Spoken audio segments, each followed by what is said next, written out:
I absolutely 100% believe posters are art. It's more relevant to society and our culture than I think a big white canvas is sometimes.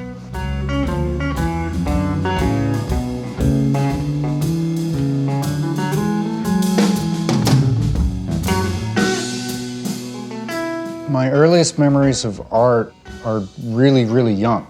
My mom's an artist, and I grew up playing with clay and screwing around in her studio, and that evolved in, strangely into posters and the things I do today.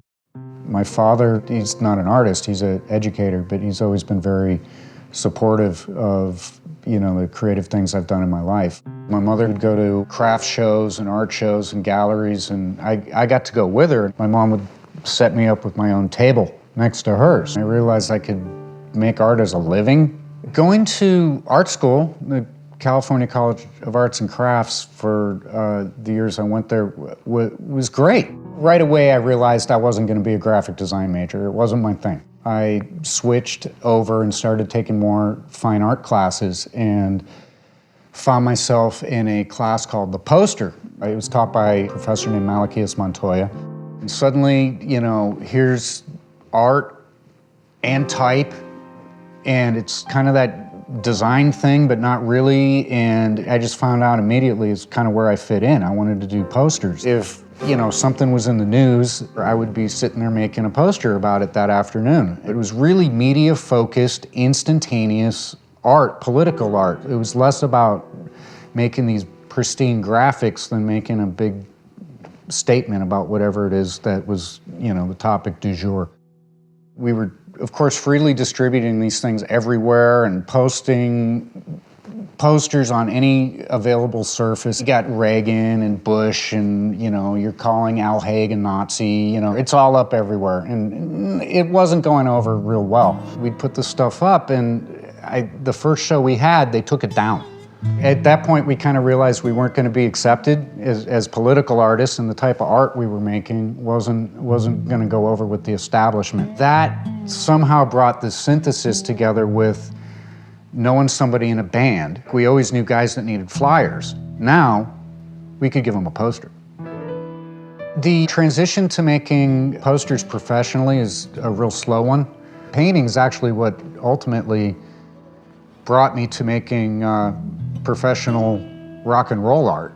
I was asked if I would paint a canvas panel for a Bill Graham Presents concert at Shoreline Amphitheater. It was a great thing to do, and I was super excited. And then they asked me to do another one. So I ended up doing two. They offered me a Neville Brothers poster, and I got it done, and everyone liked it, and I got it done ahead of schedule, and they asked me to do another one. And I ended up making two posters for New Year's Eve for my debut of poster making with Bill Graham Presents. The other one was for Tesla. They doled out a poster to me every now and then at Bill Graham Presents, and I would get a poster for the Fillmore, or it might be a Warfield poster, and I ended up working with Bill Graham Presents almost exclusively for about 10 years. One of my favorite posters, as I've always said, has been the poster I made for Pearl Jam in 1993. To me, it's an important poster because it's one of the posters I really poured my heart into.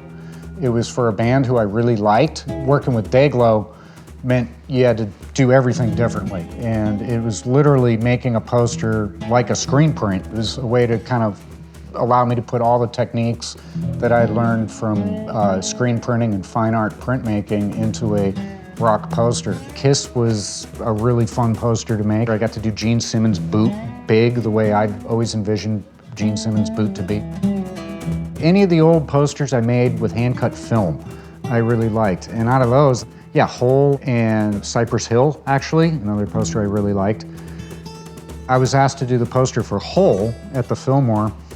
I had a lot of ideas, and none of them were really coming together for me. And ultimately, I went up the street to the donut shop. They had a fresh-made tray of green frosted donuts with sprinkles on top. And I'm like, there's the Hole right there.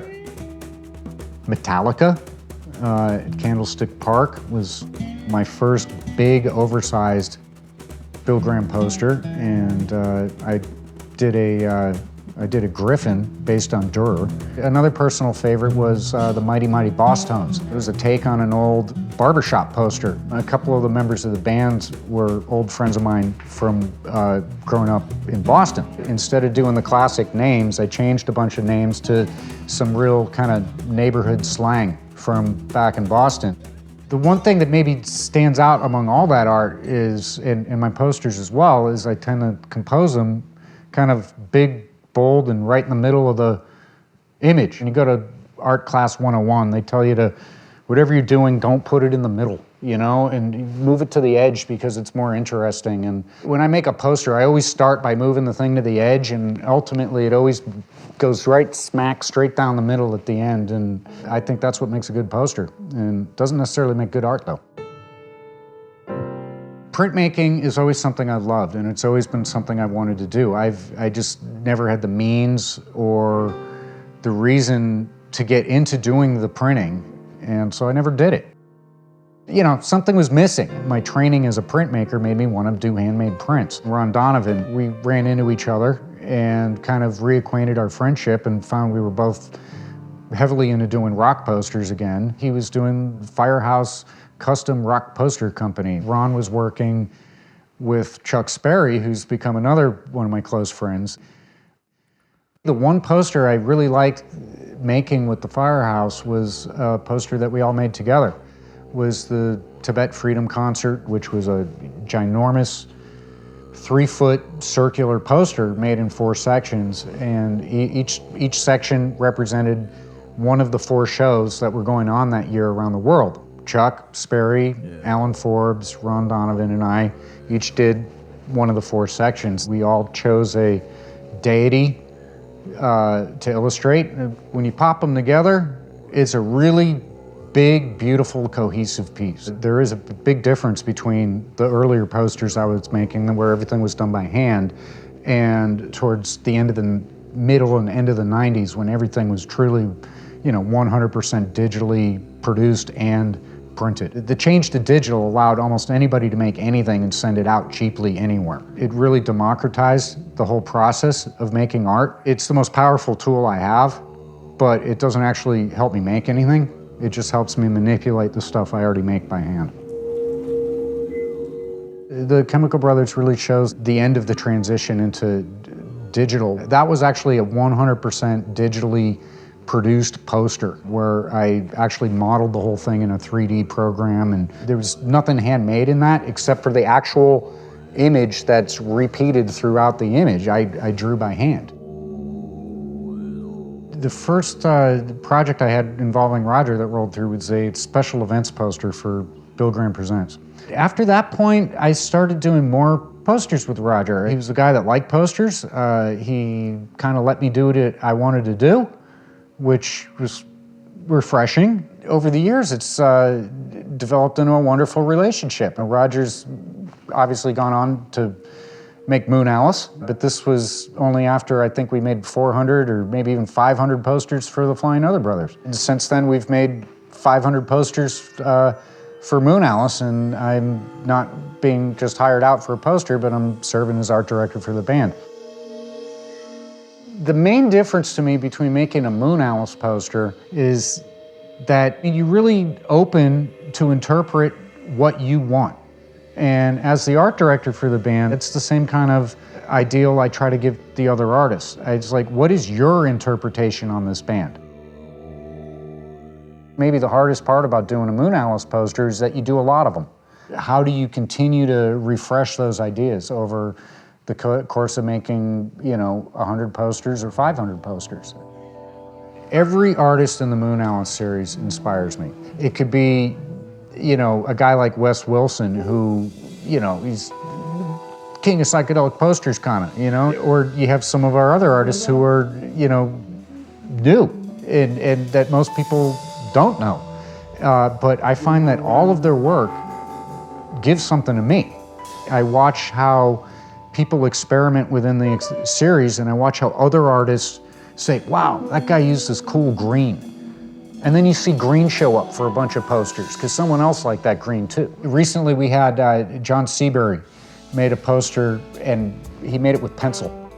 And It's been a long time since I've seen a pencil poster. Right after he did that, I noticed Wendy Wright wanted to do some pencil. I wanted to do some pencil. A couple other artists wanted to get some pencil. Stanley Mouse did a pencil.